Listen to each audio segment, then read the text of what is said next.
हरिओम. श्री विष्णू सहस्रनाम. श्रीराम कोल्हटकर यांनी केलेले निरूपण. काम हा कामाचा नाश करणारा, जो आपल्या भक्तांच्या ठिकाणी कामना उरू देत नाही किंवा जो दुर्जनांच्या इच्छा पूर्ण होऊ देत नाही. कामकृत, कामना पूर्ण करणारा, भक्तांच्या सात्विक कामना जो पूर्ण करतो. कामप्रद हा इच्छित गोष्टी प्रकर्षाने देणारा. भगवंताच्या या तिन्ही नामांचा आपण एकत्रित विचार करूया, कारण यांचा अर्थ एकमेकांस पूरक आहे. रजोगुणांमुळे कामना उद्भवतात. कामना पूर्ण झाली की आणखीचा लोभ सुटतो आणि नाही पूर्ण झाली की राग द्वेषादी विकार धुमाकूळ घालतात.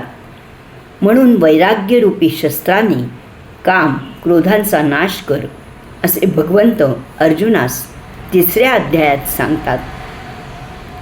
हे महाखादाड आहेत, त्यांची तृप्ती कधीही होत नसल्याने त्यांचा वधच करणे योग्य आहे, असे भगवंत सांगतात.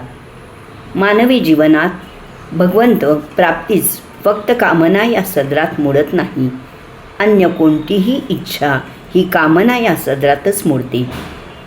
फक्त भगवंताचे स्मरण, ज्याला आपण नामस्मरण म्हणतो, तेच फक्त मौन म्हणून गणले जाते, भले ते वैखरी वाणीने घेतलेले असले तरी. अन्य बोलणे हे बाष्कळ बडबड या स्वरूपात मोडते. भगवंत आपल्या भक्तास आत्मसाक्षात्कार या व्यतिरिक्त अन्य कामनाच उरू देत नाही, असे पहिले नाव सुचवते. अन्य काही बोलणे म्हणजे व्यर्थ कालापव्यय होय आणि जन्ममरणाच्या फेऱ्यात अडकणे होय. भक्तास देखील प्रापंचिक व्यावहारिक अडचणी या येतातच. जीवघेण्या मानसिक यातना होतात. अशा या अडचणी भगवंत दूर करतोच, की ज्याद्वारे भगवंत प्राप्तीचे ध्येय त्याला समाधानकारक रीतीने गाठता यावे. आपण कळकळीने प्रार्थना केली, शरणागत झालो की भगवंत धावून आला नाही असे झाले नाही आणि होणार नाही. वास्तवात प्राप्त जीवनात भगवंताचे दर्शन व्हावे आणि ही जीवन नौका सुखरूपपणे पैलतीरास जावी, या व्यतिरिक्त भक्तास अन्य कामना कुठली असणार.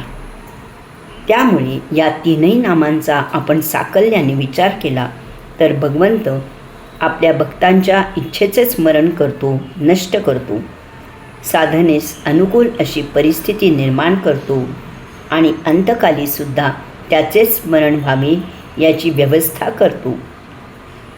यापेक्षा आपल्याला कुठलीच अपेक्षाच नाही. हरिओम.